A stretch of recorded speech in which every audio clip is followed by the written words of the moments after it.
बिस्मिल्लाहिर्रहमानिर्रहीम। अस्सलाम वालेकुम। आज मेरा बाजू में बहुत दर्द था। जिसे ही मैंने उठी, मैंने देखा तो मेरे हाथ पर सुरख निशान थे और दर्द इतना था कि बर्दाश्त से बाहर हो रहा था। मैंने सोचा कि क्या करूं। अपने शोहर को बताऊं तो यही कहेंगे दूध पियो, अंडा खाओ वगैरह वगैरह। मैं मोटा नहीं होना चाहती थी। मैं जानती थी कि मुझे दर्द किस वजह से है। खैर, मैं अभी लेटी यही सोच रही थी कि क्या करूं। जमील की आंख खुल गई। मुझे कराहते देखकर बोले, तुम्हारे बाजू में दर्द है क्या? मैं हैरान हो गई। जमील, आप कोई पीर तो नहीं है, आप कैसे पता कि मेरे बाजू में दर्द है? मेरी बात सुनकर जमील अजब ही नहीं बने गए। मुझे नहीं पता होगा तो कैसे पता होगा? मैं तुमसे सच्ची मोहब्बत करता हूँ, रूह तक मोहब्बत करता हूँ। तो तुम्हें तकलीफ होगी तो क्या मुझे नहीं मालूम होगा? मैं अपने शौहर की इस बात पर हैरान हो गई थी। मेरी शादी को 3 साल गुजर गए थे, पर अभी तक उन्होंने ऐसी मोहब्बत भरी बातें नहीं की। और आज सुबह सुबह वो ऐसी बातें कर रहे थे जिससे इनका दिमाग चल गया हो। कम से कम मुझे तो इस वक्त यही महसूस हो रहा था, क्योंकि एक ऐसा शख्स जो बात बात पर मेरी बेइज्जती करता था, इसके दिल में अचानक मेरे लिए मोहब्बत कहाँ से जाग लगी। यह शादी भी मेरी माँ की मर्जी से हुई थी। मेरा शौहर इस बात पर राजी नहीं था। मेरी सास ने मुझे इस घर में बहू बनाकर लाई थी। इनके चले जाने के बाद शौहर का रवैया बुरा हो गया था। पर आज जब मैं सुबह उठी तो शौहर मुझसे मोहब्बत जता रहे थे कि मैं तुम्हारे हर दर्द से वक्फा हूँ। मैं खामोशी हो गई। खैर, बाहर आकर चाय बना ले लगी थी तो अब्बाजी ने भी ये बात सुन ली तो बोले, बहू क्या हुआ? मैंने कहा, अब्बाजी मेरे बाजू में बहुत दर्द है, खुदा जाने क्या हुआ है। ऐसा शदीद और संगीन दर्द मुझे आज तक नहीं हुआ। मेरी बात सुनकर अब्बाजी ने कहा, तुम आराम करो, तेज से अपना बाजू की मालिश वगैरह वगैरह। लेकिन फिर ना जाने क्या हुआ, जिस कमरे में अब्बाजान बैठे थे इसका दरवाजा यकदम बंद हो गया। मैं हैरान थी कि मेरा शौहर दरवाजा बंद कर अब्बाजी से क्या बातें कर रहा होगा। मैं कुछ नहीं बोली। बाप बेटे पर क्या शक करती।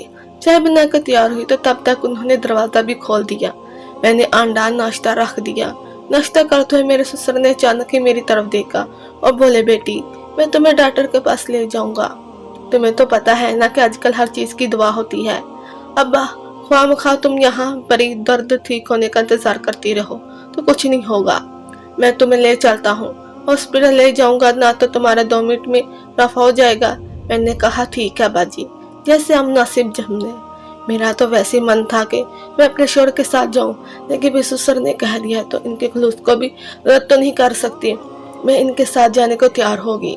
फिर ना जाने क्यों आज मुझे अब्बाजी की नजरों में वो शफकत महसूस नहीं हो रही थी। मेरे अव्वल अजीब सा हो गया था, पर मैं खामोश इसीलिए रही कि कहीं अब्बाजी को ये बात बुरी ना लगे जाए। मैंने अपने शौहर को आंखों ही आंखों में इशारा भी किया, यानी मेरा मतलब है कि वो मेरे साथ जाए, मुझे चेक करवाएं। लेकिन ऐसा कुछ नहीं हुआ। वो दरवाजे से बाहर निकल गया। ससुर मुझसे कहने लगे, बेटी तुम तैयार हो जाओ, मैं तुम्हें डॉक्टर के पास ले चलता हूँ। मैंने अपना सामान जो मुख्तसर बैग वगैरह था अपने पास रखा। आपने चेक की रिपोर्ट भी ली और ससुर के साथ चल पड़ी। खैर, हम लोग हॉस्पिटल पहुंचे। मैंने डॉक्टर को चेक करवा दिया तो डॉक्टर ने जवाब बताया। वो मुझे हैरान कर देने वाली काफी थी।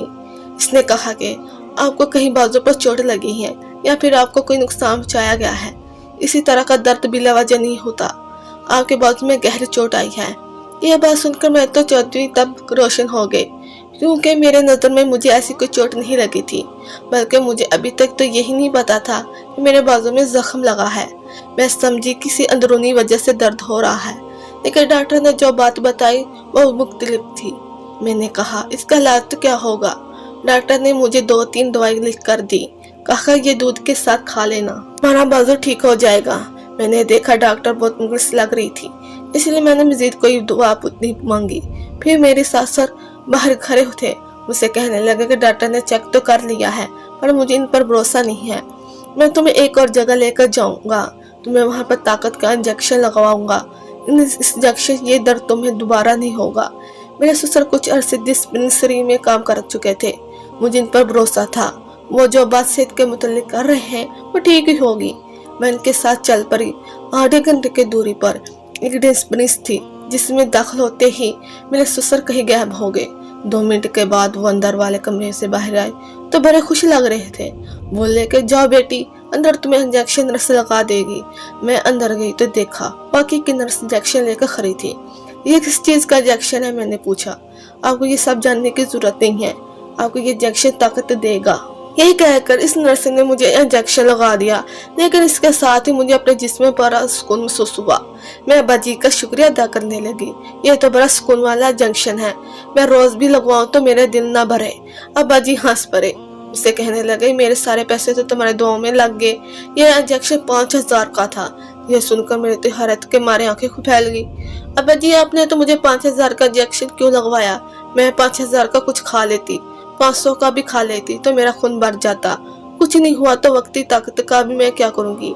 मेरी बात पर अब्बा जी ने कुछ नहीं बोले, कहने लगे वक्ती पढ़ने पर तुम्हें समझ आ जाएगी, इसलिए अभी खामोश रहो तो बेहतर है। मैं बड़ी शर्मिंदा थी। मैंने अब्बा जी के साथ बड़ा बुरा सलूक करवा रखा था, पर अब्बा जी तो बड़े ही अच्छे निकले। खुद से 5000 रुपए का इंजेक्शन लगवाया, वो भी ताकत का, जिसकी जरूरत ना थी। मैं अब्बा जी के लिए आज के दिन में बहुत अच्छा खाना बनाना चाहती थी। फिर मैंने खाना बनाकर तैयार किया तो अपने शोहर को भी फोन कर बता दिया कि मैं आप भी आ जाए। आज घर में मैंने खास तौर पर खाना पकाया है। मेरा शोहर ने कहा वो वैसे भी जल्दी घर आएंगे, इनको किसी काम की वजह से आना पड़ रहा है, ऑफिस में भी ज्यादा काम नहीं है तो घर बैठकर काम करेंगे। मैं खुश होगी। आधे घंटे बाद दरवाजे पर दस्तक हुई। दरवाजा खोला तो सामने मेरा शोहर खड़ा था। मैं इनको सलाम दुआ करने के बाद वापस किचन में खाना डालने चली गई। वापसी पर मेरी नजर अपने ससुर पर पड़ी, जो कि मेरे शोहर से 5000 रुपए वसूल कर रहे थे।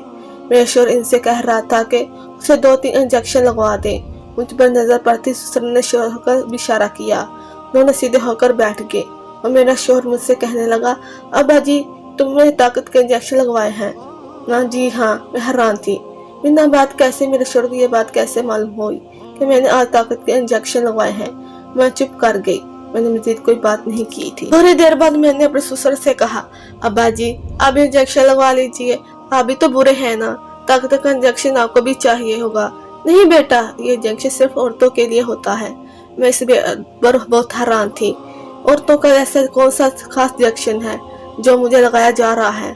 ससुर ने तो मुझे ये कहा था ये सिर्फ ताकत का है।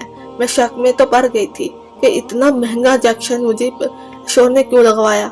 कि ये मुझे मारना तो नहीं चाहता, पर मुझे मारकर वो क्या करता? मैं तो इसके घर के काम भी मुफ्त कर दिया करती थी। पर हाल में इस सुबह उठी तो मेरा दिल बहुत अजीब सा हो रहा था। मुझे लगा जैसे मैं मर जाऊंगी।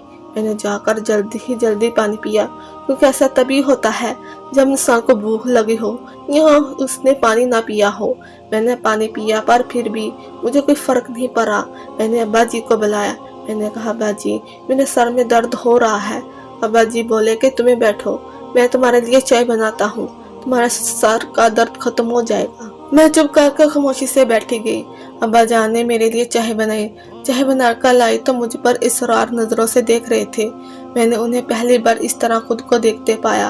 हैरानगी से पूछा, क्या हुआ अब्बा जान, आपको किसी चीज की जरूरत है तो मुझे बताए। मेरी बात पर वो मुस्कुरा दिए। 1 मिनट के लिए फर्ज करो कि तुम्हारा शोहर इस दुनिया से चला जाए तो तुम क्या करोगी? शोहर की मौत का सुनकर कोई भी औरत खुश तो नहीं होती। मैं भी हड़बड़ा कर इनको देखने लगी। अब्बा जान आप ये कैसी बातें कर रहे हैं? अल्लाह न करे कि आपका बेटा मेरा शोहर हमेशा सलामत रहे।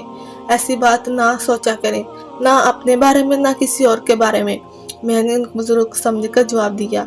फिर कुछ वक्त के बाद बोले, समझो कि तुम्हारा शोहर मर गया है। यह कहकर वो वहां से उठे और अपने कमरे में जाकर लेट गए। मैं हैरान थी कि वो मेरा ससुर ने मुझसे ये बात क्यों की, जबकि आज तो इस तरह की कोई बात नहीं इनको कहनी चाहिए थी। प्यारे दोस्तों, इस कहानी का अगला पार्ट कल इसी टाइम इसी वक्त अपलोड कर दिया जाएगा।